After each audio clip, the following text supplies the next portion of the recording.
Hey, everybody. We'll wait a couple minutes while people are signing on. We'll start at 7:04.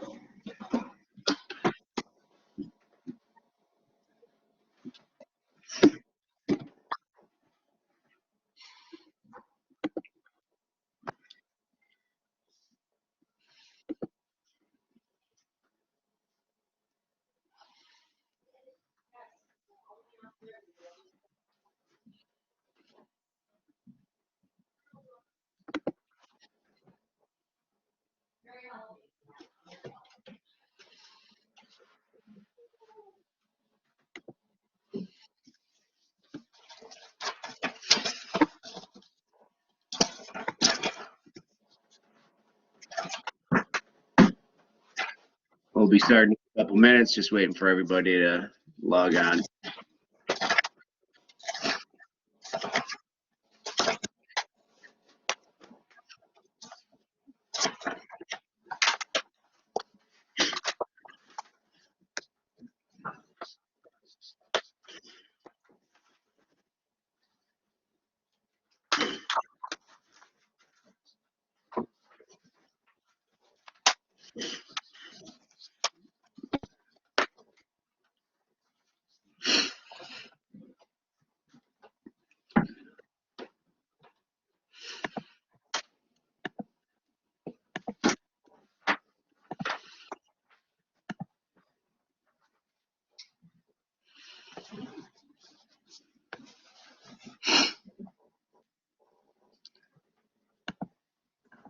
Hi, Pat. Hey, Susan. Hey, I wasn't able to download it. Okay. When you tried, what was the issue? Well, I get to a screen that I don't get the same screen he does, or on the video. Okay. So All right. I don't get to any place where I can find the DLP Primavera P6. Okay. That's one thing I was going to kind of spend the beginning part of class and all class, if we need to, just kind of going through that so everybody can tell me if they got it. So we'll go through it. Okay, thank you. Yep. All right. We'll get started in 1 minute, everybody. Thanks for joining.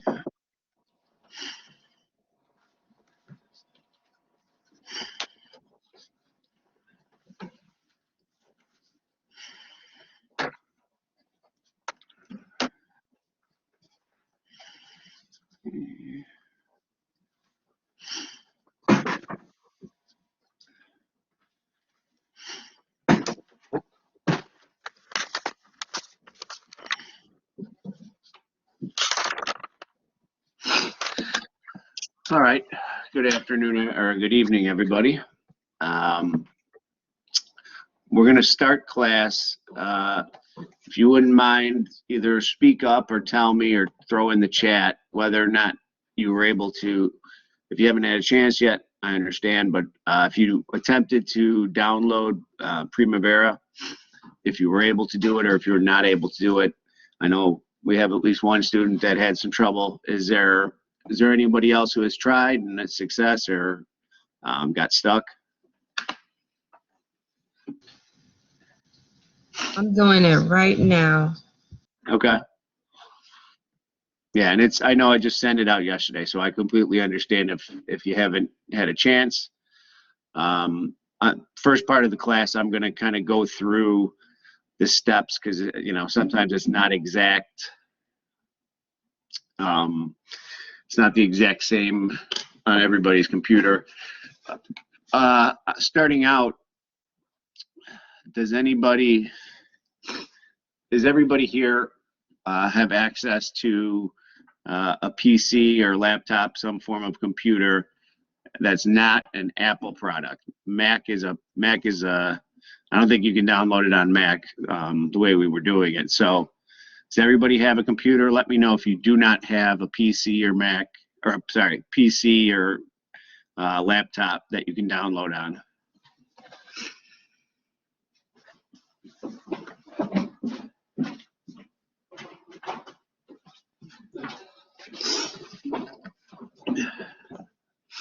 All right, there we have one Mac.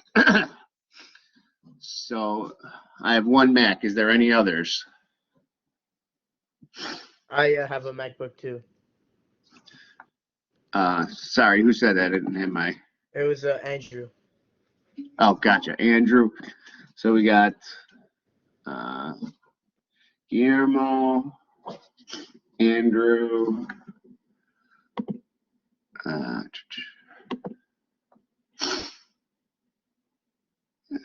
Alejandro.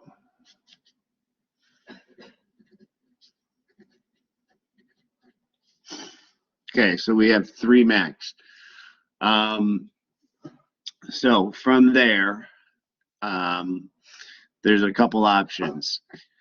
If people that don't have PCs but have Macs are willing, I can talk to Francis, and I know there are laptops available.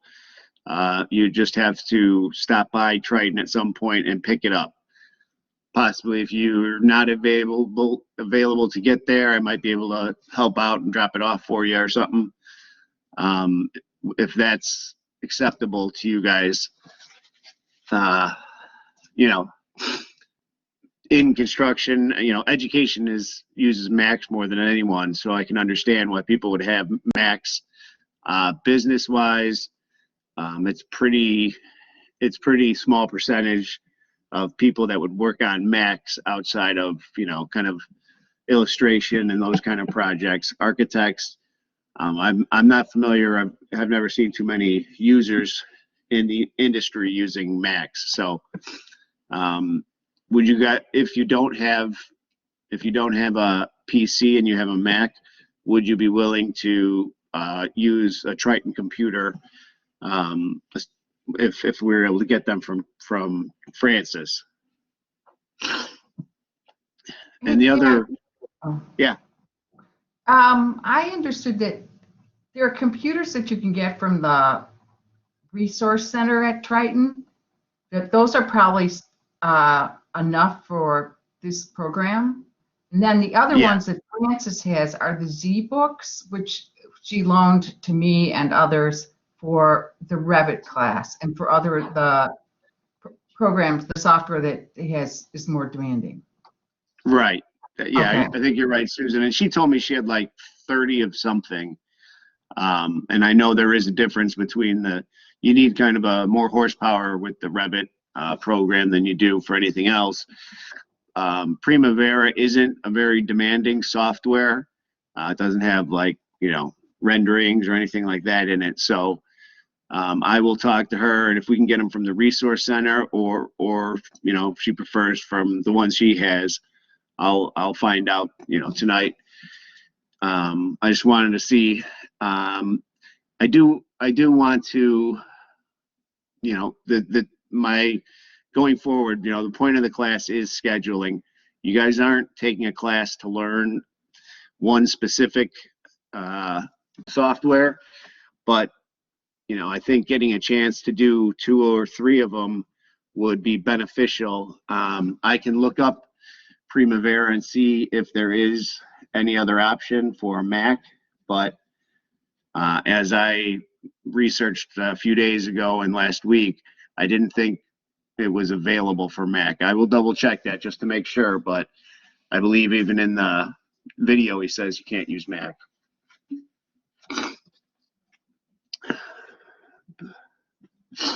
Boot camp from Mac to Windows should work. Boot camp, Emmett, can you explain what you mean by that? Are you there, Emmett? Can you hear me? Yeah, I can hear you now. Okay, so boot camp, my understanding at least, is it's a built-in program on Mac operating system that allows you to run Windows on your Mac device. Okay. And with that, you should be able to download and run Primavera through Windows and Boot Camp. So you can kind of run it on a Mac, but it's resource intensive, so it's kind of like a Plan C. Okay. And have you used Boot Camp before? A little bit here and there. I don't have the resource to use it, but I have experience with it. Okay. Is that a free software, or I'm not familiar with it? It should be already installed on all Mac devices in one way or another. It's like Okay, built great. into the operating system. Gotcha. Okay, awesome. Thank you. I appreciate that. So, so if you're one of the students that doesn't have a PC or laptop, desktop or laptop, let me know. I'm going to talk to Francis tonight and verify which computers would be best suited for this. Like Susan said, I don't think necessarily Primavera would need too much horsepower, but I will double check the requirements and talk to Francis. Alternatively, we could, and the other, the other one we were going to use was Microsoft Project. Maybe as Emma was saying, we could use, obviously that's a Microsoft project product. So I think it's, we might have to do the same thing. I haven't researched that one as much. I will talk to Francis tonight. I'll email each of you directly and see if there's any possibility of you picking up or having a computer dropped off, and we can go from there. I would like to, it's a good program to just get your hands on. It's very similar to what we use, every day in the field in terms of popularity of, most, how it was explained from what I've seen mostly is, contractors mostly use P6 Primavera. Project is used more by owners and some architects. And then there's, third-party stuff there's lots of different third-party softwares throughout the industry as well.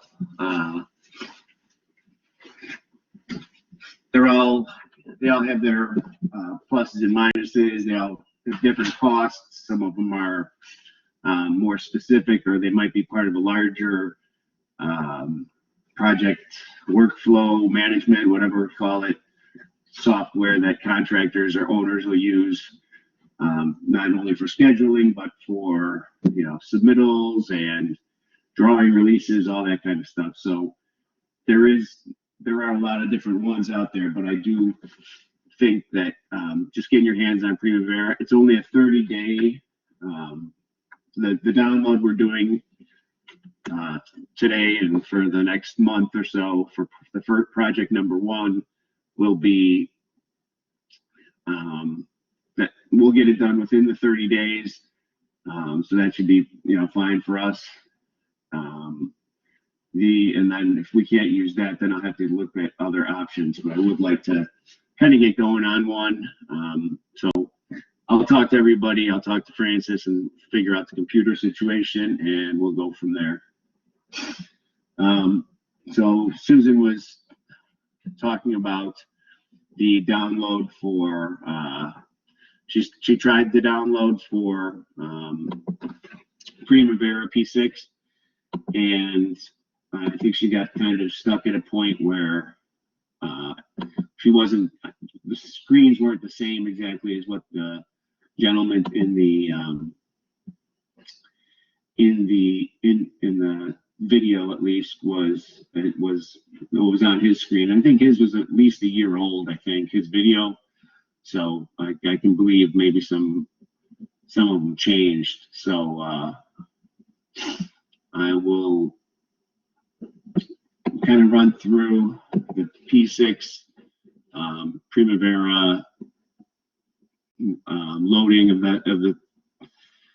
that software, and we can, if you guys want to go along with me, might be helpful. You can ask questions along the way.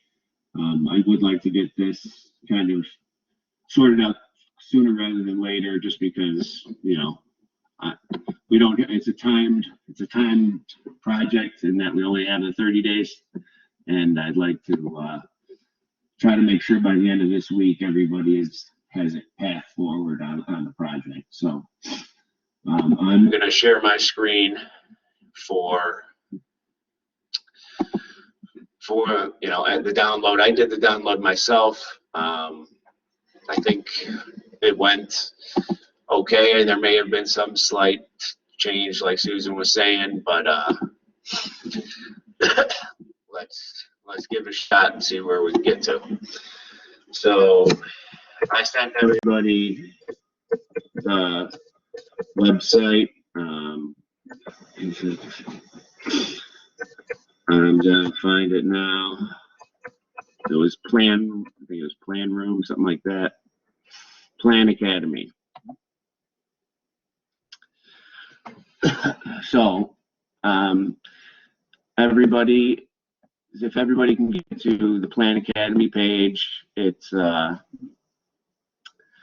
third-party website, but they give a pretty good demonstration of the download. So we are downloading the version 2012, P6 version 2012. There are some requirements, and additionally, let's look at the requirements, and if you guys want to double check that you have the right requirements in terms of the right version of Windows and disk space, 700 megabytes. That's not too huge in terms of download. And so the database, so the database comes in afterwards. So it's a free trial. This is a legal thing. I'm not sending you guys on a pirate software site or anything like that. There was another option to set us up as a kind of as an official institution where we could have some use of Primavera, but they required a bunch of training for everybody, and there was like 25 hours of training for me to be the instructor. We don't have enough time, really. That'd be more for a dedicated class where you're using Primavera throughout. The intent of this class was more kind of high level scheduling, planning and scheduling, and get you to use a few different softwares just to sample what you'll see out in the on the workplace. So, and there's the one thing I will say is if you are a student at throughout your career here at Triton or wherever you go off to, if you're going off somewhere else to get more schooling, Primavera has a lot of self-guided tutorials and all that kind of stuff where if you're a student, you can download and become a member. And I think everything I saw was free, and you can go along with specific kind of online courses and whatnot to focus strictly on Primavera if you were so inclined. If you're really into scheduling, you really liked it, and you wanted to kind of go into the job force with some documentable experience, at least with the software. If you had any kind of certificate or completion from Primavera, I think that would be helpful.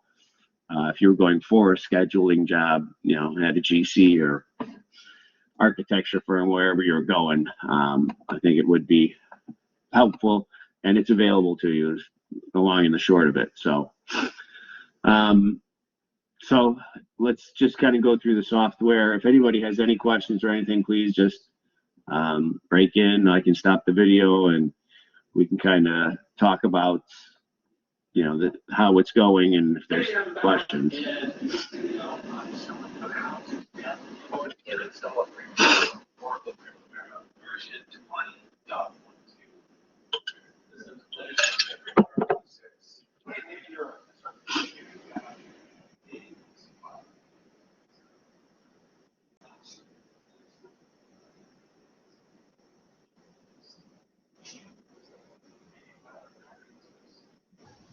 I don't know if you're sharing the audio.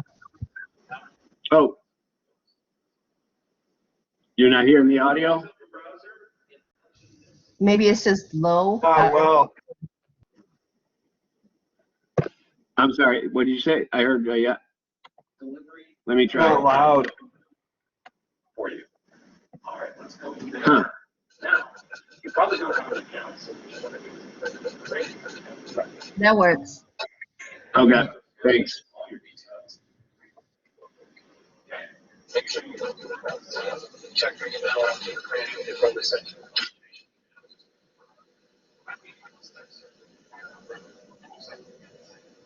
No, I thought it did, but I really can't continue to hear him. No. I'm You sorry, guys can you- Go ahead. turn off your mics once he starts playing it. Turn off your mic. That's part of the problem. Thank you, Susan. Let's give that a shot.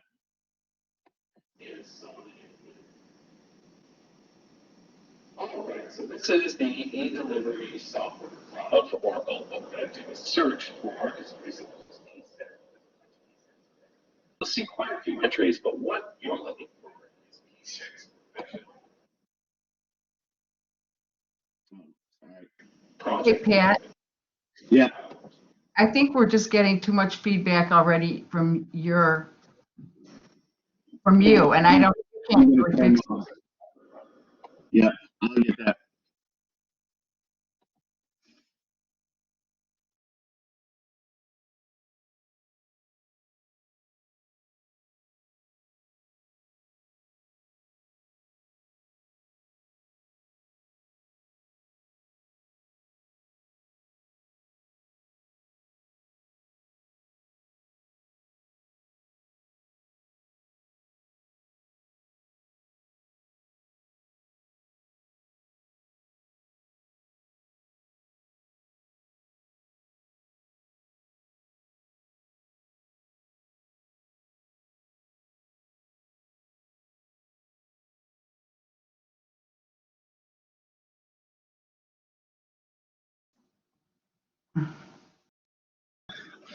All right, sorry to stop it, but I just want to check in. Is that working for everybody? Can you hear it? And did you see where, can everybody get to that part he was at?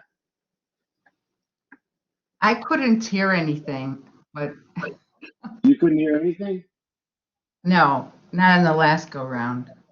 Okay, that's, can't hear anything yet. That's what, seems to be what I'm getting.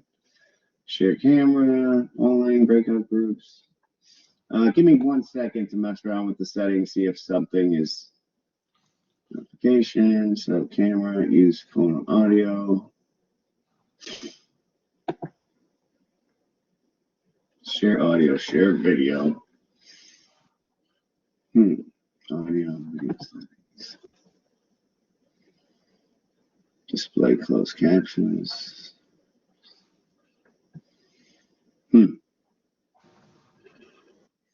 Anyone have any ideas? I don't really.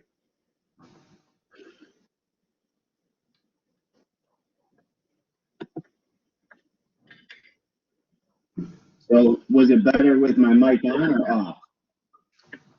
Well, we at least got something with your mic on, so. Okay. All right. Let me try one more thing before we start again. No, it's audio. Yeah, so you're hearing me through my mic, and then I turned I turned my mic off just to try to minimize, feedback. But I guess it's only coming through my mic. I would hope it went through my, the Chrome Explorer, but it doesn't seem to be. All right, I'm going to turn my mic on, and I'm going to leave my mic on for now. And hopefully you can get some help out of it. Take you to shopping cart. Okay, so we've got a bunch of entries here. Now notice here in the drop down, we're downloading Windows. That's what we said. So this is okay, so what we can do is just go ahead and click continue. Set everything that's there. And we want to continue to go through and bring all those terms. So just make sure you have right now the range and try to bring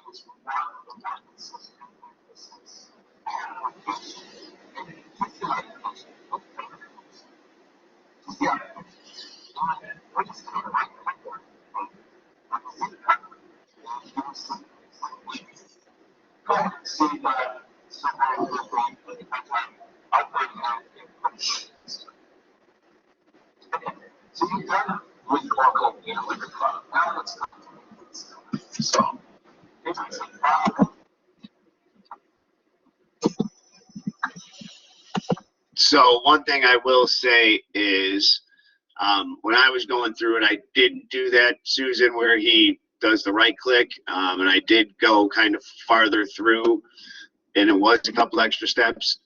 Did you do that, like the right click, Susan, to download the zip file that way, or?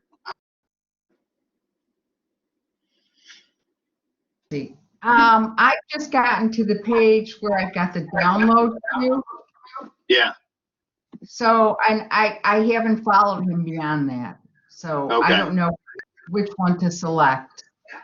Yeah, so I'm going to go to, just so you guys can kind of see where I'm going. That's probably the better. Yeah. Sign in.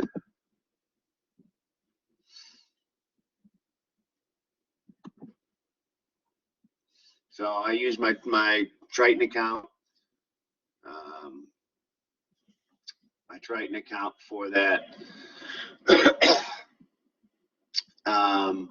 So when I start out, just type in P6 Primavera, and they get lots of things come up.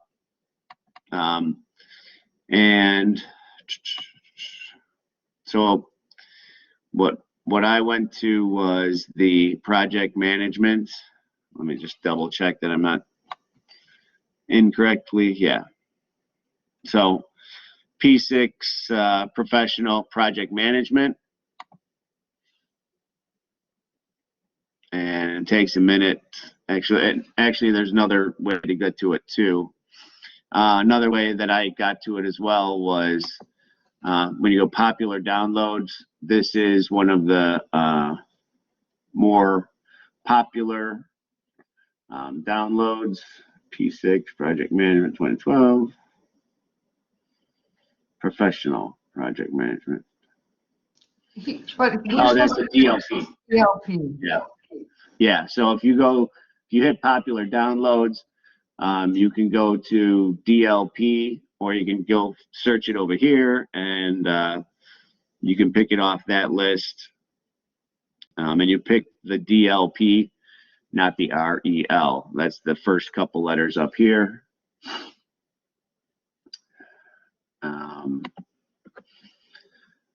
And so now it is, it's in here. So if I go click on view items,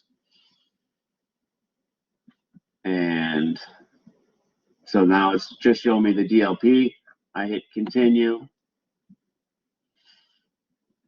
and you get these three different, well, I think they're actually just two, but so I unchecked the whole download queue and just check P6 or well, project management. There's nothing to do on the Microsoft. It's just Microsoft. So then I go continue. These are the terms and conditions that you're downloading it for educational purposes. So we're good there. We're not doing it for commercial reasons. And limitation of liability. That's just in case your computer plops out on it and it didn't happen from Oracle. So I did read through this to make sure there was nothing weird in there, because I don't want to be putting anything strange on people's machines. So I didn't find any problems. I documented it. I printed it out. So then you go down to the bottom. I reviewed and accept the Oracle license agreement. Hit continue. This is just like a survey. You can click out of that. So what he was just talking about was, we only want the application. We don't want the database setup, integration, anything like that. We just want this single download for Primavera P6 professional applications. So from there, I am there and I hit download. It'll ask you where you want to put it. And he recommends a desktop. You can put it somewhere else if you so choose. The desktop for me is also better. Actually, I think I'll put it in here because I think I had it on there.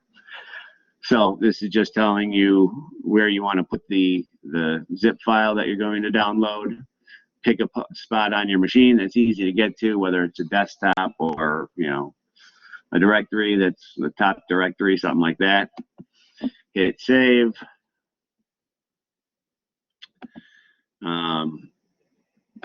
Then I do show in folder.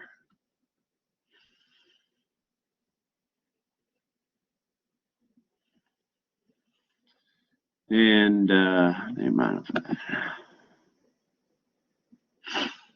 so now I have this is the file that we're interested in: Oracle, SSN, blah blah blah, DLM. So that's at least has the files on our machine to go forward. Is there anybody have any problem on those steps as far as downloading downloading it onto their machine? Obviously not the Mac users, but anyone else. I'm good. Okay. Everybody else, just yell out if you're not, and we'll try to sort it out if I can. So I'm going to let it play for a second. Like I said, he is pretty good with the download, so I will let this play. Want to extract this guy? Let's put it here on the desktop. Extract all the files. Further. Yeah, let's put it further. Extract.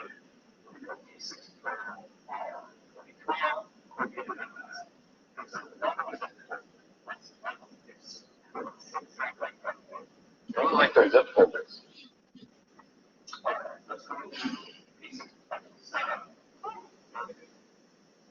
See the red? I know that.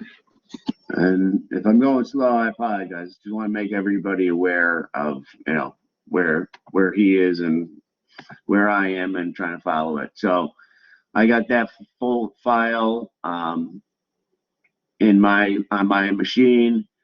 Double click on it.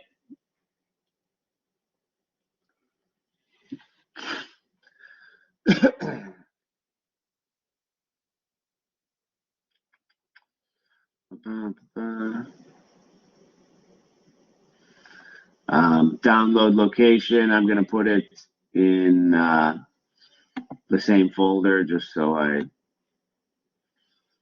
don't get lost.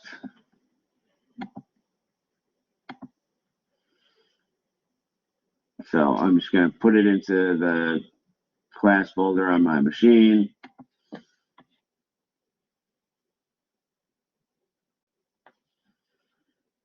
And then you hit next.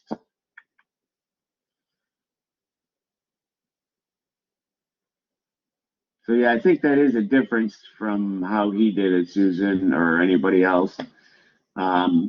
Seemed like he got the zip file directly. I think I got like a kind of an installer first and then the zip file. Yeah. Hey, Pat, this is Kate. I did get that. Now I'm at the database configuration. Okay, And hold on. Don't go any farther yet. okay. Yeah, he speaks about that. So actually, let me come up to where you guys are. So here's my zip file. Extract all. And it just makes another folder for it. No, like a zip file, and then it'll make a normal folder called the same thing. And then I think that's where we start getting into the database thing. So don't go past the database thing if you're following along, because you got to not check a couple things on that. Come on there.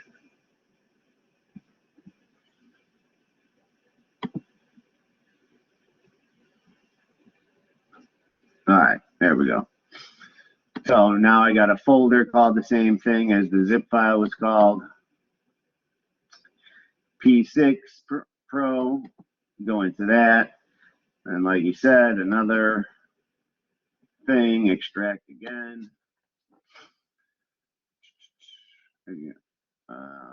I extract same place, same folder, kind of thing. Hey, Pat, Yeah. there are no products in your library. What do you hit how do you get that? In the download manager, you know what, I can Okay. look on my own And we can do it, if you want, we can do it like a Zoom call where I can look at your machine while we do it or whatever. So I can try to help that way. Yeah, I don't want to take everybody's time with my. Yeah. No problem. We're all kind of in that same boat. All right. So now I'm going to play the video for another couple steps because he does kind of give some direction on the database stuff.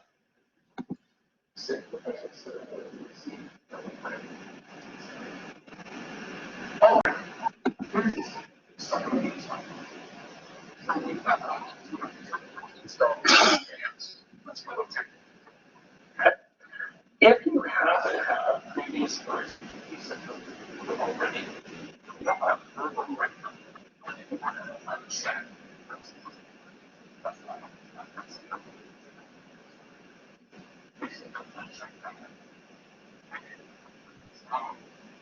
This is going to be a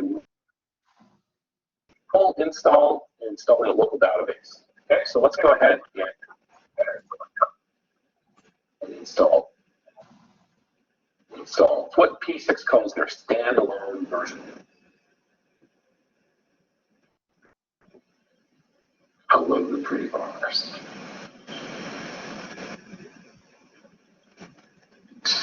Great. A couple options on the screen here. It says, what? Well, an upgrade utility? Well, I'm not upgrading anything. So we're not going to run that. And then it says must have a database migration tool. We have no databases to migrate. We don't need that. Run database configuration. We do that. That's what we're going to build our SQL database, MySQL database. Okay, so let's go click OK. Oh, okay, here you go. Now, I have put databases on my computer already because I have previous versions of P6. On yours, so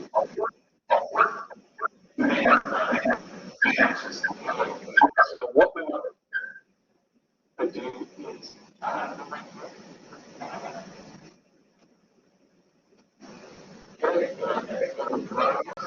I want you to pick P6 Pro standalone as Light. And we're going to give it an alias. Now the alias is going to become PMD. So you can go with PMDB if you like. I'm going to put the version on it. So PMDB 2012, like that. And then underneath that we have to an existing, we don't have an existing connection. So second option, let's go ahead and click next. All right. So that may have hopefully, as we were going through that, Ayana, did that take you through where you were at? You know what, right up to that point, but at the first place where I'm supposed to press add, it doesn't allow me to, the add button is just gray. It never turns blue. Like add a database? Right, at the database configuration page, he was just that, where he clicked on Yeah. the PMDB, and then mine is highlighted and it has the check mark, but there's no way to add it. I don't know. So I think you might be okay there because, if I recall,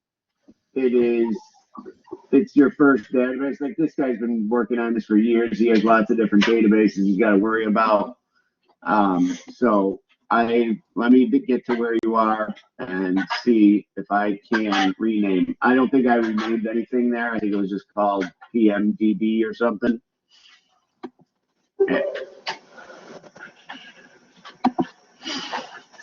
So I'll pop it up there and see if it's the same thing.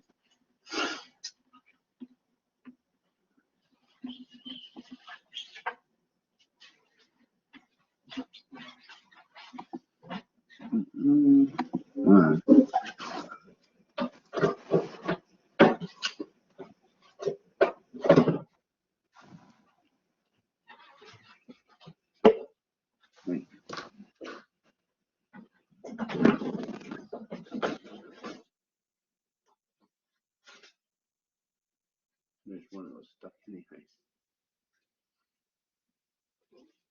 So this is, if you're following along, this is run database configuration. Uncheck if it says run standalone database migration tool. Hit OK. So yeah, you did change it. Ayana, you did change this to the standalone SQLite, right? Yep, just doing that now. Yeah, the driver type. And honestly, okay, so your button up here, your add up here is not blue. Yeah, it's just gray, and maybe that's because there are no other options in that little box. It's only the PMDB. So I'll just, I guess, pick up from at that point is where mine differs. Right. Add and add. All right. Did you hit this? Add a new standalone database and connection. Okay, let me press that now. Yeah, hit that little trigger.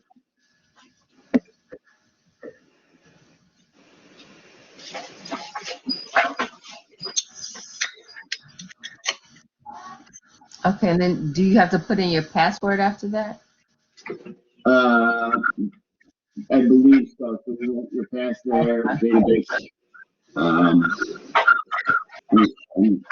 gonna do one. Oh yeah, connection, PMDB, cancel. Right. So I'm gonna go add a new standalone database connection and then just next.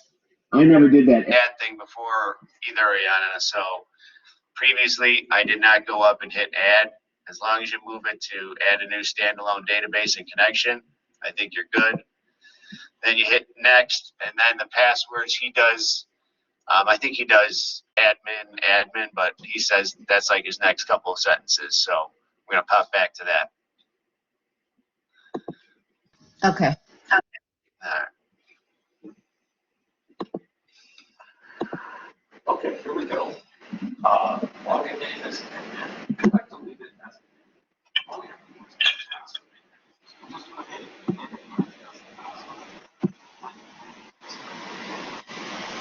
And she can also do lots. It's really simple.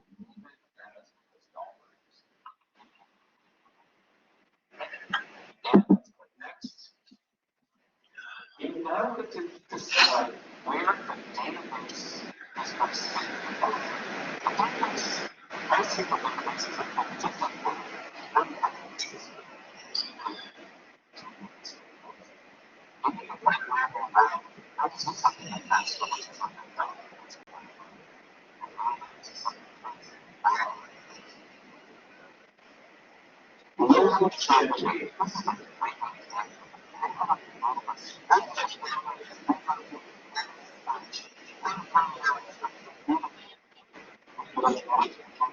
Remains load that sample data at the end. Okay? Great, let's see. All right. Database is saved successfully. Great. Okay. We're done in the database configuration. So what we can do? Go ahead and click next.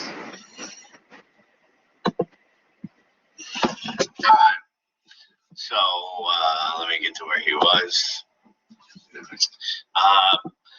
So for your database, you just put in your new passwords.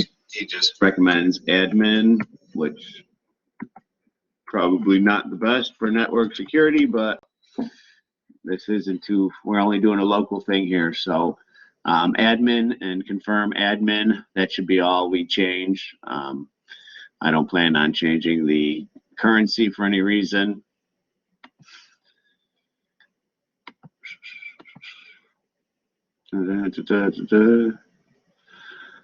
I feel like I'm stuck for some reason. Oh, did I spell it wrong?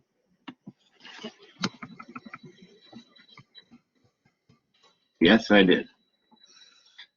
All right, so spell admin correctly and you're all set. And then I hit next. He basically, let you put it wherever. I'm going to actually put it in the same folder I have in the 248 folder.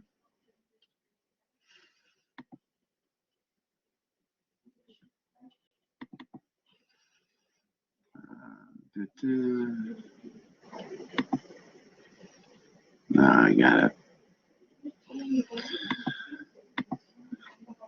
I got to rename it. So if you move it from where he says, you have to rename it, which I don't like. Let me cancel out of that. I don't want to rename anything, so I'm going to save it wherever it is. It's in a kind of a general working folder that I have, so it's okay. The one thing we do want is the load sample data thing checked. Should be, unless we uncheck it, I believe, but make sure it is checked. Alias is saved successfully. And now we can close out of the database configuration. And I think that should get us almost all the way there, but let's watch.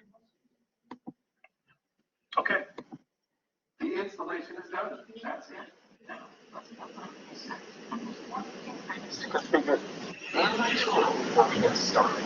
Save it. So let's like this.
I'll show you how to make that message go. So when Andy pulls things up, All right, so we should have access to Primavera now on your machine. It may have put on your desktop, it may have put down P6. No, I don't see it. Yeah, so it doesn't put an icon on your desktop. So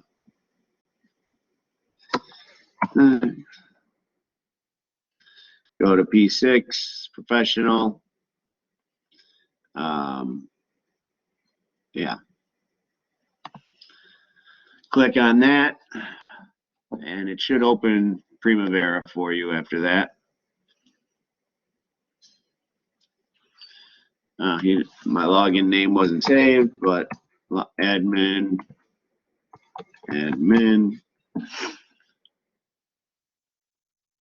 I don't think we have to do this, but we can.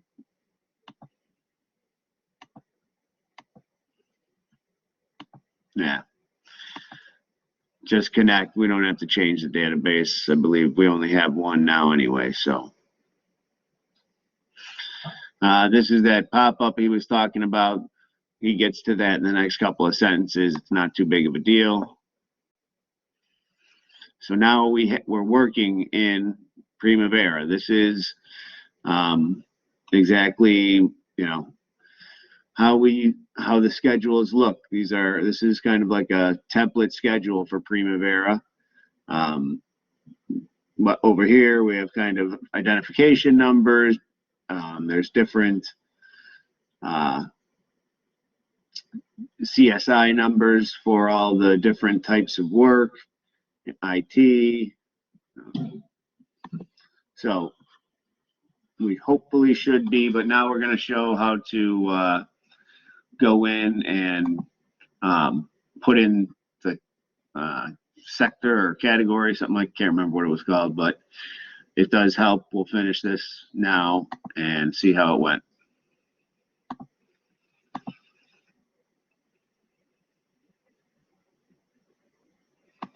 we've got it installed and we're welcome to play with it. But let's take care of that pop-up message so we don't see it again.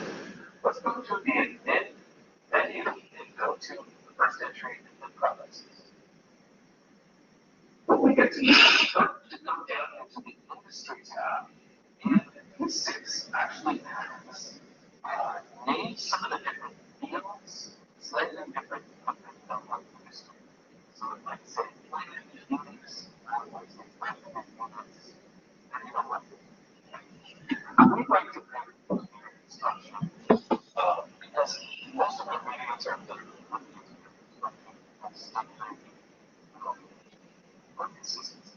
I recommend you pass a change. So let's choose that. Click close, and it says the next step allow development.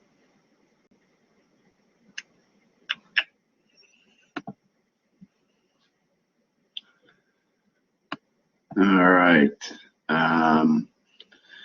Lost my audio. Okay.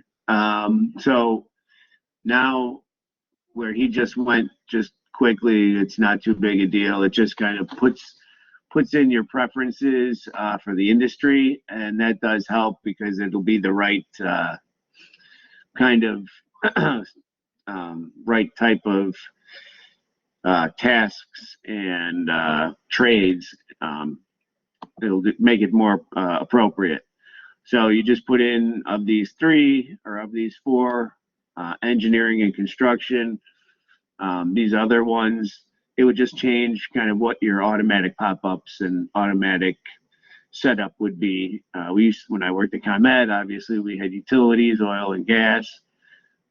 Here we're doing engineering and construction, government, aerospace and defense, and then high-tech manufacturing and others. You can tell Primavera is pretty prevalent in a lot of different industries. We tend to think we're the center of the universe. It's construction. I work in construction. There's lots of different types of construction. Things will not very often does someone work all these different types of industries. So click your engineering construction and close it. You change the industry selection effective immediately. So this means when you open it up, it'll stick with this basically. So that is pretty much it. And let me just see if he's got anything more to say. And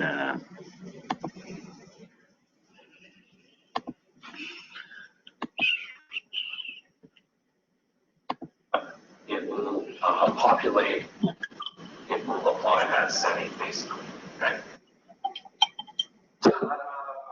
That's the end.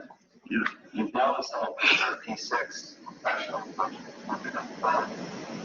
P6 is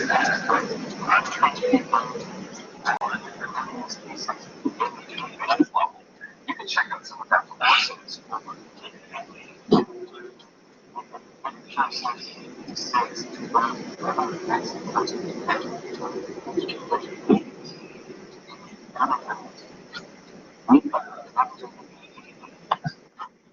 all right. So let me hear, did anybody get stuck? I know Susan got stuck. Is there anyone else stuck? And let me know what area you got stuck on, just so we can try to. All right, Ayana's got it. It says it's not compatible with my laptop. Alan, do you know what version of Windows you're using? And how do I do that? For some reason, I think Emmett can probably tell me. I can tell what version of.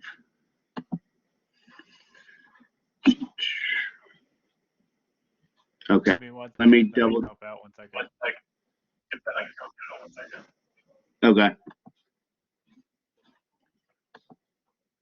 Apps and features, network connection, no, it's not system. Is that popping up?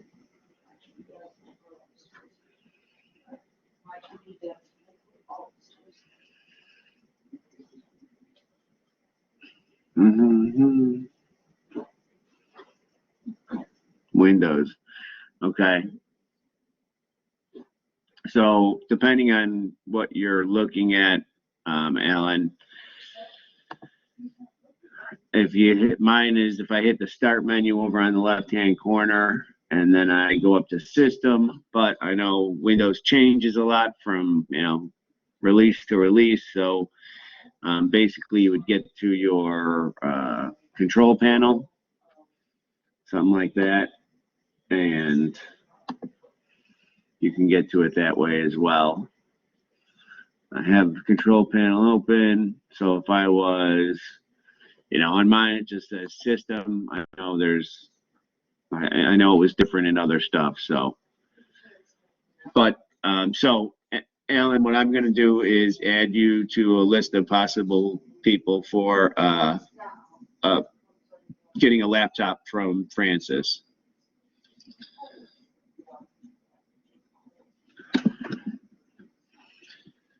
So at least we got, Ayana got it. Anybody else? Okay, thanks. Anybody else successful or unsuccessful?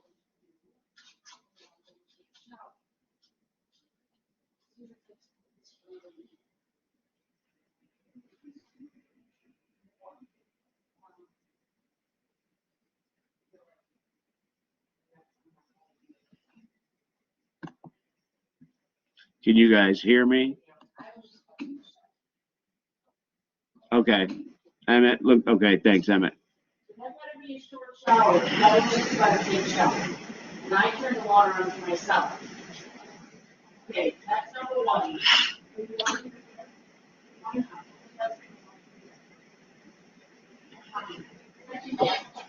So we got a couple people think we've got it, and I'm glad we at least have formulated that we should be able to get to it. I will ask Francis about the laptops, and I will find out what it takes. Luke got it, good. I'll find out what it takes, and what the logistics are in terms of pickup, or if anybody needs drop off. I'll talk to Francis right after this, and I should have an answer for you tomorrow. In that case, if we are picking up, I may even just go in and load them on there for you, because I know it took me a few times to get through this. I don't know why. It's pretty clear in the video, but it still took me a couple times to get through it. So I think I was just impatient and I didn't want to watch the whole video or something. So I will find that out. I have at least 4, probably maybe 5 or something. I'll talk to Francis about that, and I will have an answer for you, everybody, tomorrow on that. If anybody else tries to download it and gets stuck, let me know. Again, I know Windows is you need a kind of a newer version of Windows. I know I had an old desktop that, just crapped out recently, but, that would have been an older version that wouldn't have worked with this. So, just let me know. I know it could be, I'd like everybody to get a shot at using it.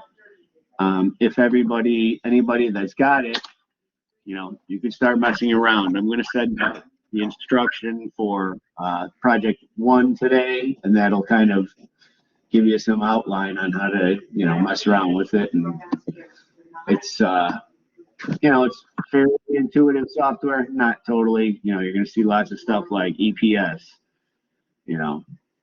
but a lot of these things, if you come up to something and you need help, or you get stuck and you have a question on something, shoot me an email, shoot me a text, and let me know, and I'll do my best to help you figure it out. We're going to take, does anybody have any other questions right now or anything like that? You're welcome to mess with this too, and just, save it as random projects. You can mess around with it. You're not going to hurt your computer or anything. You can see some of the information. This was, as you set up a project, there'll be some initial information, and then, you start going through it, and it gets, you start drilling down farther and farther. It's pretty, we're going to use it mostly for the scheduling, but I'll also show you a little bit about the funding and the costs. You can use, when we used to use this, we would also use it to do a cash flow and see how much money we were going to spend each month, just to prepare our finance group. We were spending about $1 billion a year on capital projects. So we have all that kind of money through, probably 300 different sources spending it, between project managers and maintenance and all that kind of stuff. So we would try to forecast how much we were going to spend, and it would be based on our schedule. So if you didn't keep your schedule up to date, then your forecasting was off, all that kind of thing. So it's handy. It's you guys will see it's really powerful software. I'm not going to take you too far into it, but there's a lot there that we can use. Planning is not just scheduling. Planning is the overall concept. I know most of you guys are aware it was on your homework, but planning takes everything into account. So I know this is a scheduling class, mostly a scheduling class, but planning means everything. Budget, project approvals, if you have that kind of thing. There's lots of different things that go into a project, and we want to try to give you, I just want to try to give you the best, the highlights, so you can kind of be aware of it, and you can go in having at least some exposure to some of these concepts, and they're not hitting you for the first time. So I'm gonna check first. Cost estimating class, I was going to teach that. Yes, I was going to teach cost estimating. I like cost estimating. Is again, it's an art more than a science, and there's lots of different softwares similar to scheduling. There's lots of different softwares, but you can become a software expert, but you still have to either know how to ask the right questions to the people with the right answers or be able to get to the right answers yourself.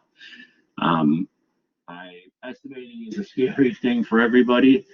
And but when you get down to it, it's not, again, it's not rocket science. We don't need to, I mean, I speak for myself. I don't need super complicated software to estimate. I can do it on a piece of paper, but takeoffs, all that kind of stuff, that is moving forward. I know I've talked about BIM a lot.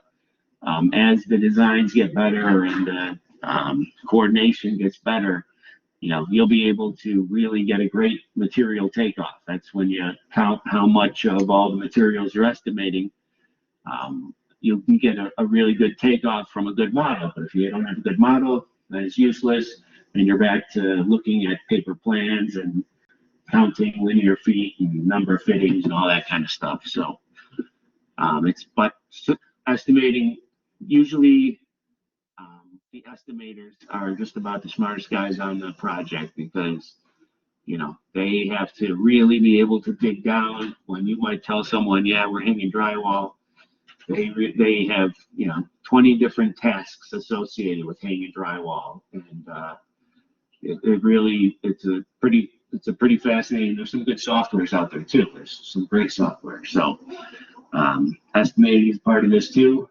And if you look at Revit, those are estimating and cost estimating and scheduling have been kind of input into the building model. It's more building information modeling. Those are being, pushed into that same model. So it's really a holistic and complete picture of a facility, of a project, of whatever you're talking about. And it's 10 years ago, we didn't think, we thought, Revit was pretty much just 3D AutoCAD. It's not. It's a game changer. It's a completely different process. And it's going to get more and more prevalent, and that means you want to be on the forefront of those kind of technologies, and not one of the people. Believe me, I'm one of the old guys who would say, yeah, just give me a pencil and I'll count how much duct work or something like that. But I've realized that Revit is no joke. Building information modeling, BDC, those are all here to stay, and they will be more and more a part of construction going forward. And if there'll always be opportunities for stuff outside of that, but the more you know about it, the better you off are in your career. So if there are any questions, and we'll take like a 5-minute break, and then we will get back to some of the class stuff. All right. So we will start up again at 8:15. Thanks. Ooh, thanks.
right. Just a couple other logistic things coming up. We'll have a quiz coming up on Monday, the 15th. Hopefully, I sent out the answers to the study questions. If there's anyone who has questions on those, we can either talk about them now or in a couple minutes, or we can, you're welcome to, send me an email. We can set up a time and I can go through them individually with you. And, if anybody wants to meet at Triton, I can do that as well. Happy to do that. I will be going there probably tomorrow after I talk to Francis. So you're welcome to shoot me an email, and if there's something you want to go over, we'll figure out a way to get through it. I'm also going to be passing out tonight. I will email everybody the instructions for the project number 1. And basically, it's going to be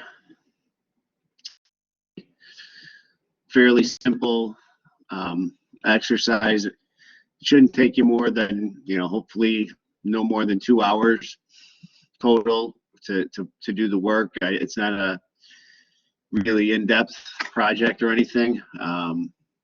It's going to be, I'm going to ask you guys to create a project. So you'll be like a project manager. And so you'll define a project, and then we're going to use Primavera to create a schedule for that project. The theme of it would be to execute an upgrade or renovation of an existing facility with the intent of reducing the possible spread of COVID-19. You guys can come up with the project yourself. It can be at your house, it could be at school, can be at your workplace, whatever you guys want. So, possible projects that would come to my mind would be COVID is supposed to be, to reduce its airborne transmission. A lot of the upgrades that some of the institutions are doing, increasing the level of filtration in an air handler. If you did do that, you would not just go in and put in bigger filters. Depending on what you're putting in, you might have to modify the air handler or the filter rack. You may have to increase the fan power because there'll be a bigger drop through the, regular filtration has, lets in, some pretty big size particles. When you want to catch a lot smaller particles, basically it's like having a mesh screen, and instead of a 1 millimeter hole, you'll have a 0.1 millimeter hole. To push the air through it, then you might have to get a bigger fan because there'll be a bigger pressure drop. It could be replacing things that are touched by users, so you reduce the transmission through touch. You could replace light switches with occupancy sensors, fixed water fixtures with a sink. You could go to a sensor operated faucet as opposed to handles. Those kind of HVAC. You could change out the thermostat so you don't touch the thermostat. It's programmable, so you're not touching it every day. It's set, and it'll track. You could have occupancy sensor on that. What else is there? You could additional outside air is a big thing. I know in my kids' school, they're literally leaving the windows open. The kids are wearing jackets and blankets because they're leaving the windows open, because the more outside air in a facility, the lower the possibility of transmission. So to do that, you might have to put in a new air handler. that sucks in more air. Therefore, you have to be able to heat and cool that outside air. So you might have to replace the whole air handler and, you know, increase the pipe sizes, whatever. It's up to you guys. So I'd like you to try to define what your project is going to be and then identify what the steps are to do it. I think it's between 6 and 15 tasks, like on a line items for a schedule is what I asked for. And I'd like you to also at least get some input or backup or do some research on, okay, we have to demo an old air handler. How many days is that?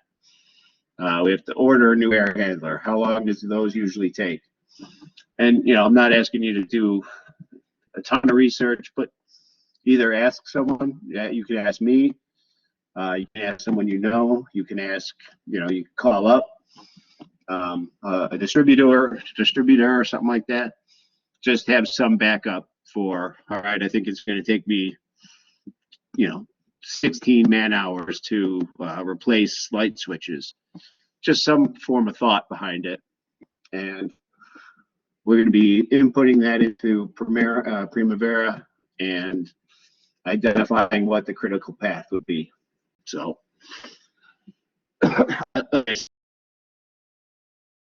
send out the description of that project number 1 today.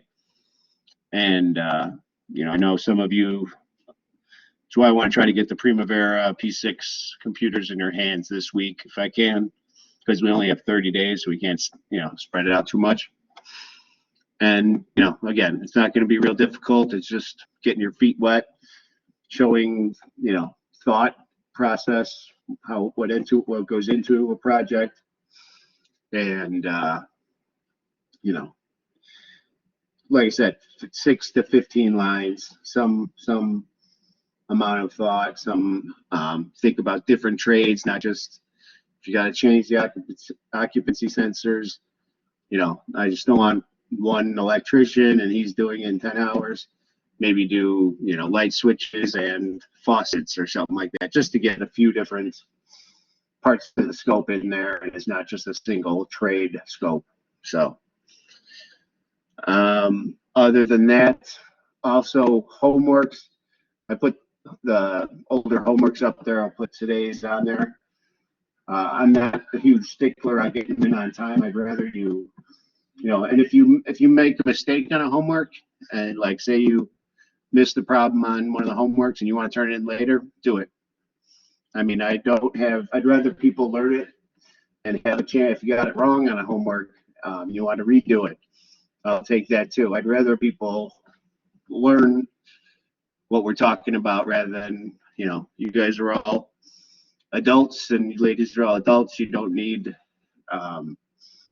you need to learn the softwares and the technical aspects of the project, not so much deadlines. You know, we all have to deal with that every day in life. So I'd rather you, if you didn't get something, if you got something wrong, take the opportunity to redo it and you'll get full credit. So keep in mind, don't fall too far behind on the homeworks just because it'll, you know, they build up and it gets harder if you got 3 to do instead of 2. So just a heads up there.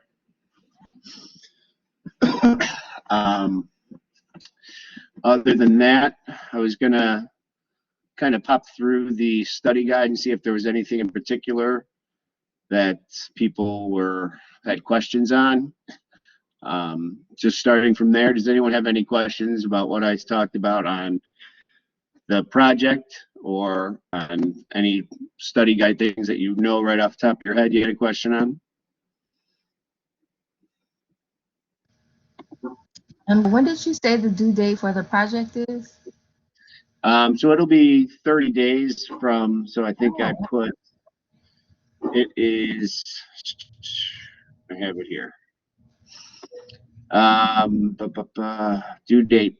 So right now I have 3/8, so March 8th would be the due date.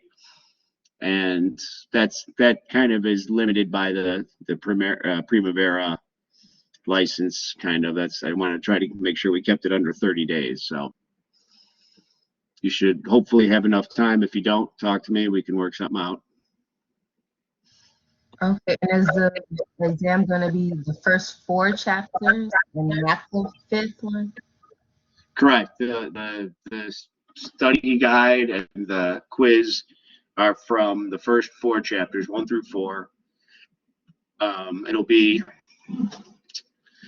it is going to be 20 questions total. And I'll send out a little more definition. There's I think there was 8 multiple choice, 8 multiple choice, 5 true false, and then a couple short answer kind of things. You guys will have, over an hour. I'll give you an hour and a half to work on it. You shouldn't need that really, but and obviously you can use the materials as you go through it too. So hopefully it shouldn't be any, and there will be one question on there. When I say short answer, there will be a network diagramming question, just to, kind of show you understand the concepts. It's not going to be, it's not going to have 20 inputs or anything like that. It'll be limited, but it will have some networking stuff on it. So, and actually I'll put one up, I'll put one up by the end of the day tomorrow, just a sample question for the quiz, networking diagram. So so you have an idea. And again, if you have any questions, let me know. We'll figure out a time to go through it. Actually, I'll try to get the networking thing up maybe even tonight, just so you have more time.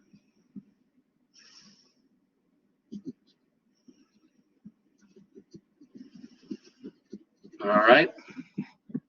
Let me double check. Okay.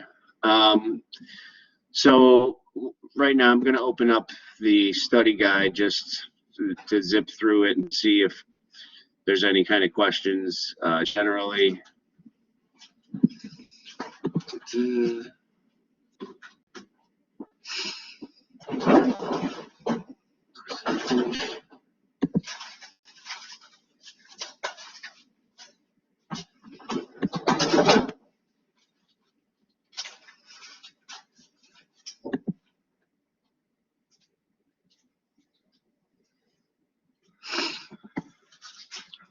So this, the true false questions will be a mix from all 4 chapters.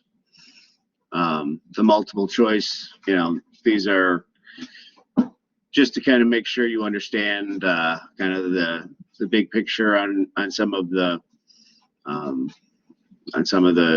critical path and the networking. Like I said, it's not going to be real complicated network diagrams or anything like that. But just some of these questions, go through them. I think they have a lot of good material in here that kind of can quickly summarize a lot of the stuff that's in the book. The differences between, a project and a program, those will be coming up. Project management, there is some question or two on there that kind of asks questions about the responsibilities on a project and for a project manager and or scheduler, about who's responsible for what and how much technical information the scheduler should know, or who, a scheduler's job and for that matter a project manager's job is not, and this can be, this isn't a law that it can never be. A project manager can't be the technical expert, but in most cases your project manager, your scheduler, they aren't making technical decisions. There should be a designer. Now sometimes the project manager is also one of the designers, but in general, a project manager, a scheduler isn't you know, an engineer and making engineering calls, and like upsizing a, you know, a unit here or something like that. That's information. They should request information. They should request guidance from the technical expert, but it's not up to them to have to answer every question, and might be their responsibility to transmit the answer for the question, but subject matter experts are the ones who should be coming up with, you know, technical RFIs, requests for information that come in during a job, scheduling the tradesman and or superintendent or project manager for that tradesman should be coming up with, all right, how long is your task going to take?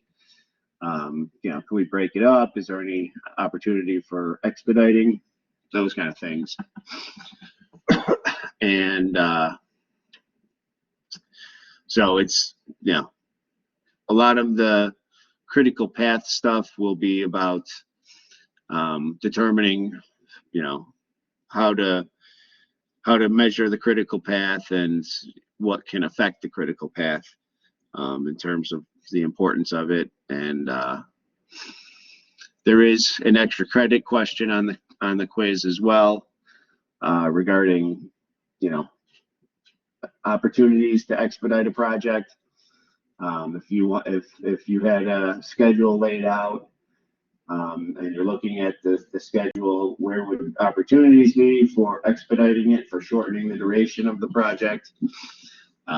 That'll be on the quiz as well. And on something like that, it has some of the information we talked about Monday, where, you know, a task doesn't need to be continuous. There can be interruptions in it. They don't need to complete the whole task before the next trade starts or the next task starts. So that'll be kind of addressed in, you know, in a general term about trying to expedite or shorten a project. What tools are available for that? I don't have too much on there about dummy activities. I think there's a true false question in regards to that, but it's not something that's a big focus. The difference between arrow network and node network, those are important.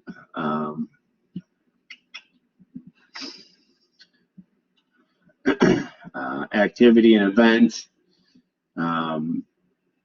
Basically, that's an activity could be multiple, can have a longer duration, whereas an event is a point in time, a specific milestone, whatever we'll call it.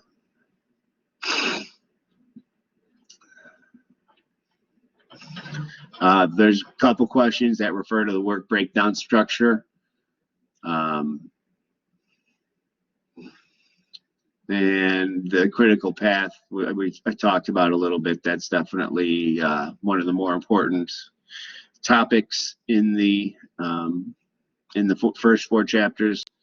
Critical path is something you run into on a schedule, on almost every schedule. You'll have critical path methods identified and opportunities that exist to shorten or lengthen depending on what the need is for. Sometimes you do have to extend an activity because, you know, you don't have access to the space during working hours. You have to do it off hours. That may, you know, end up drawing out a longer schedule, but in that case you have to accommodate the user. So opportunities for that sometimes pop up. It's not too much soft logic, that kind of stuff. That was a little more abstract in terms of the scheduling we're talking about.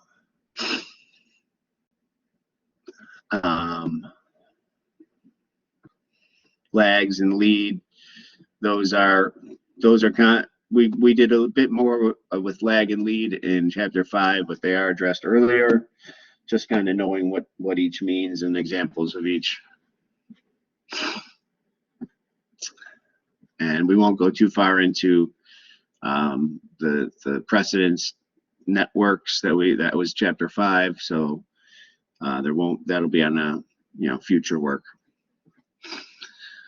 Is any topic in particular that anybody wants to talk about in terms of studying for the quiz? Is there any one topic that maybe you want me to go back over or clarify? I can also do it in an email to the class, something like that.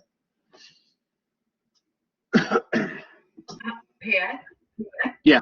Did you want to do a network diagram for us, like how to do it? Yes, a network diagram, Susan, you're asking? Yeah, like given one of the problems in the book, how would you approach it? What would be your steps to take to solve the problem? Sure. I'm gonna do one on paper tonight, and I'll send it to everybody. I just don't want to completely run out of time. Okay. I know I kind of will. So I'll do one, Susan, and I'll type up a little. I was looking at the same thing. I was looking obviously at number 17 that we assigned, and I was trying to find a good way to go through that. So I will I'll send that out tonight, just with my own words, kind of saying what I do at each step. Okay. I know they can be kind of confusing. I know the book, and the book kind of gets farther and farther into it. So I'll send out a little summary today of one of the ones in the book that you can kind of follow along. Then if anyone has questions, you can shoot me an email or give me a call. Okay, great. And I think, and I didn't know this, I think the class cuts off at 8:50. That's why I think I lost you last time. That was new to me, so. It All right. didn't cut off. I think you just lost your connection. It's possible. I heard a sound. I didn't know, it didn't ring true to me, but I wasn't touching anything at the moment or anything. Maybe it was just my internet dropped out. That is possible. Yeah, because we were chatting with each other saying, well, where's Matt? Yeah, okay, so it was still open for you guys. Yeah. We didn't just abandon you. Hey, I would have done it in a heartbeat, so. I understand. And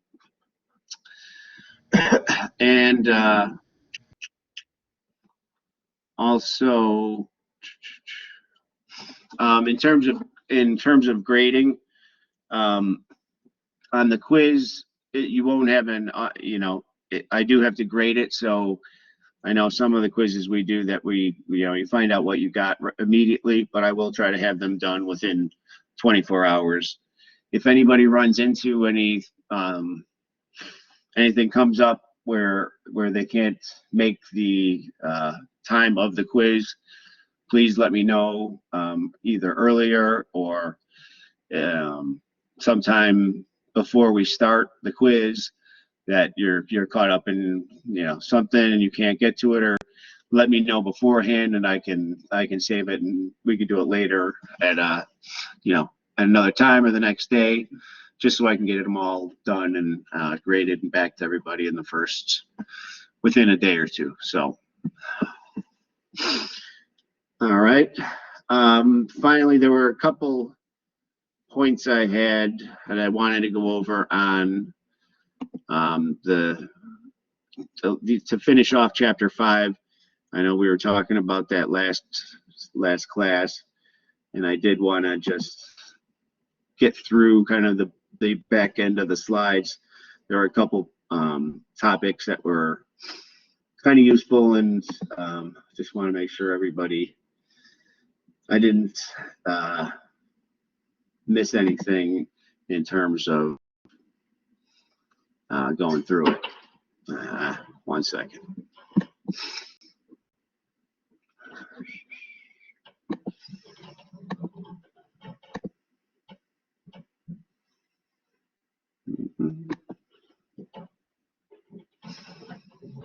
Let me pull up, and the slides are available in the course materials section, if anybody wants to, if you want to go through the slides yourselves.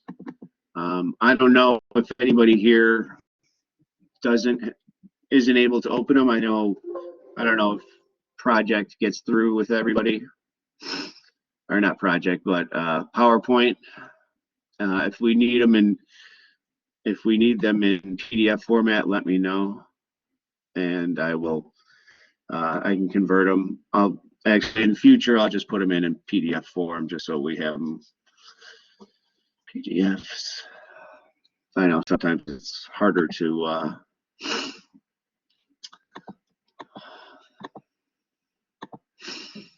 so the combination relationships, those were kind of the last things I think we talked about.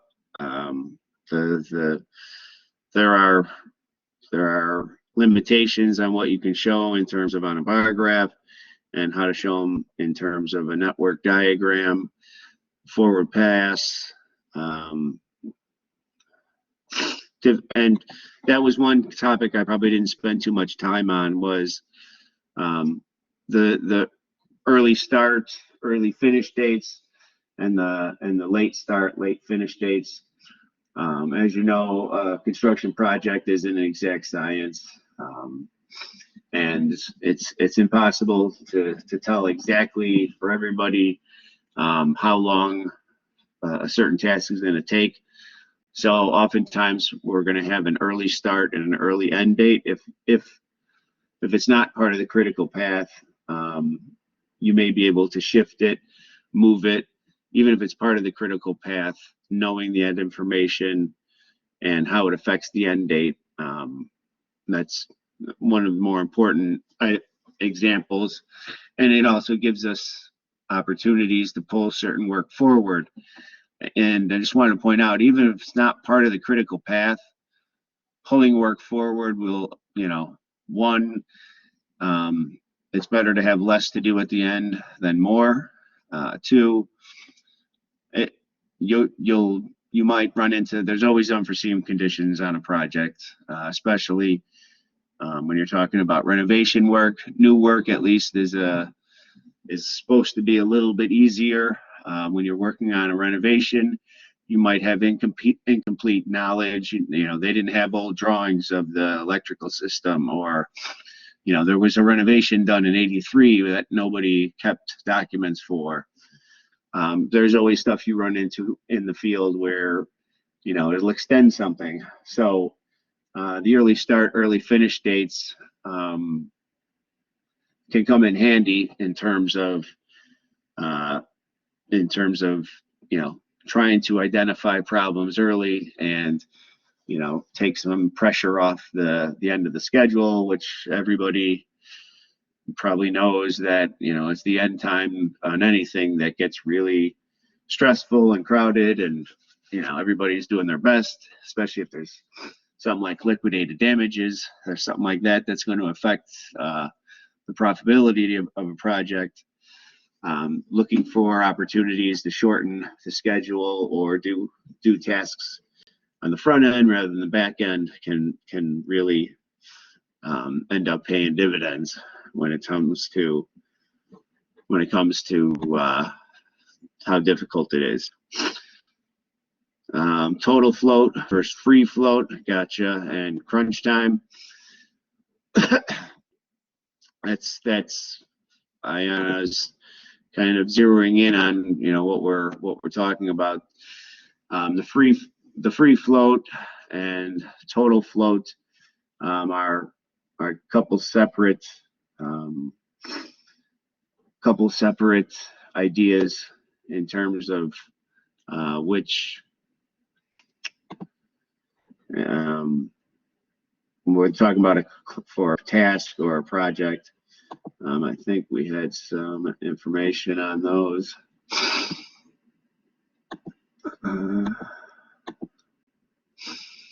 And they do have a couple of good examples in the book in terms of, we talked last time about installing utility pipes in a trench. Again, we always think of those things as kind of start to finish and pretty easy. But just that very simple example with 4 activities, and which activities can be broken up, which can be started early. You know, even something as simple as digging a trench and putting a pipe in it becomes, you know, more complicated, but also it allows for opportunities to get done early by not just, you know, going finish to start with every task and you know, trying to avoid any overlap at all. Well, that might be okay in a perfect world, but almost any construction project, you're gonna be, you know, getting pressure from all sides to get done early, and those are the kind of opportunities that come up when and it takes somebody fairly familiar with the process and familiar with the activities that are going to be happen, you know, and it takes creativity in a lot of ways.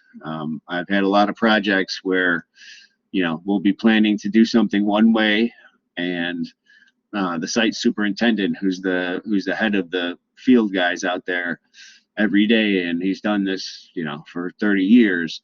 He comes up with something that, you know, the engineers didn't think of, that someone else, the architect didn't think of, a way to install something in a way that allows, you know, maybe somebody else to work, or that happens all the time, and it's greatly appreciated on any project for somebody to come up with those kind of creative ideas to expedite things.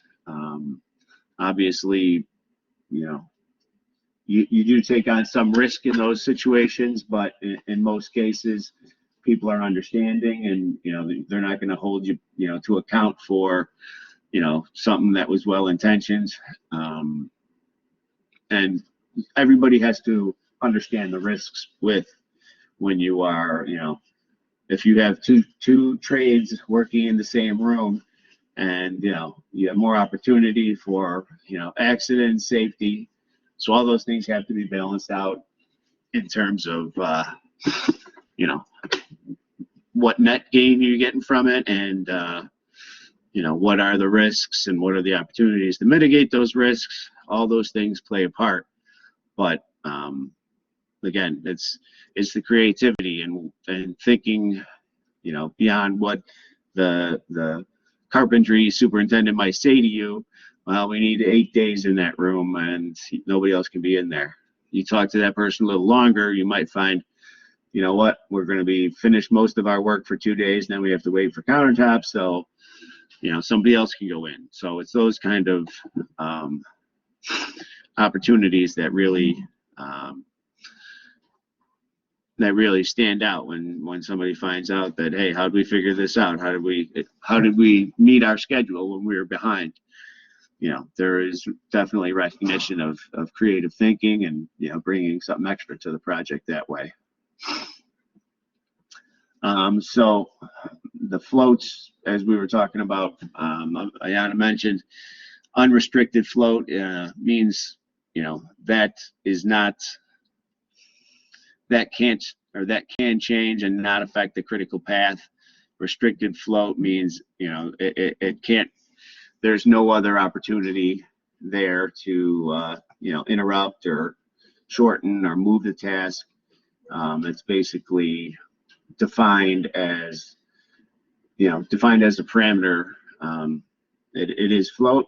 It doesn't take up, you know, the task C in this diagram. You know, we could move that, you know, task back or forward on the timeline, but there is a separate relationship that's defined, and that definition isn't really explained in this kind of situation, but there is a definition that C has to finish at the same time as B. So therefore, this restricted float, you know, you can't do much with it. You can't pull anything. You can't move your task back. There's no opportunity there, as opposed to A has some free float, where you can move your task around without affecting the critical path. just kind of like what we were talking about, the restricted float. And the critical start, the critical finish, those are the parameters that are going to be defined that create that restricted float. And in the field, in a real world, here it's just we have a precedence that both have to start on A. What does that mean in the field? Well, it might be two tasks that have to finish on the same day because they're both done by the same company, and that's when they're going to be on site. So that's the kind of thing that would actually be a restricted flow, that information. Pat, Yeah. I got a question. If we go back to the previous slide. This one? Yeah. No, they had the original. I think they had one before that. Okay. Let's look at the last one, the previous one. Yeah. Okay. Yeah, that one. If there's a difference between at the top, there is 7 start C. C is starting at C. Yeah, starting at day 7 and ending at day 10. But at the bottom of C is 8 and 11. Why the difference? So that is the early start, early finish thing I was talking a little bit about. So you can move C around. That has this unrestricted float or free float, sorry. So we could start at 7 and end at 10. That's what the green here is showing. Or we could move it back.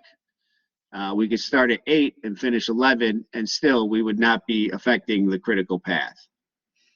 So, and that's part of the free float we were just talking about. And the I know the early start, early finish thing is some we didn't go too far into, but basically it's just, and that's how you get free float, is when you have that unrestricted beginning or end. Nothing here is telling us C has to finish on day 11 or day 10. There's no task after C that would define when it has to finish by. There is a restriction here. The only restriction you have is there has to be 1 day lag from the start of C from the start of B. So, and when it says 1 day lag, it means as a minimum. So when C is starting at 6 and 11, and there's no other, I'm sorry, B has to start at 6:11. There is no early start, early finish for task B. So it's pretty much defined what days it's going on. And then C is related to it by this lag, 1 day from the start of B means the start of C. So you could have 1 day, you could have 2 days. That doesn't matter as long as you have at least 1 day. That also means we can't bring it all the way up here because we need a lag. C has to start after B. That make any sense, or? Yeah, got it. Okay. So I'll wrap up. I know it's only supposed to be 8:50, but I'm sorry I'm keeping you a little bit late here. I will send out a network example today, Susan, and everybody else. I'll have it in my own words, just kind of how I start, where I go from each. It might just be a JPEG. I'll take a picture of it and kind of write in the text saying what I'm doing where. So I'm going to get that out tonight. I will be in touch with the 4 people that we may have to get laptops for, and like I said, I'll try to be in touch early tomorrow because I'd like to get it in everybody's hands as soon as possible. So any other questions or any comments or concerns, or?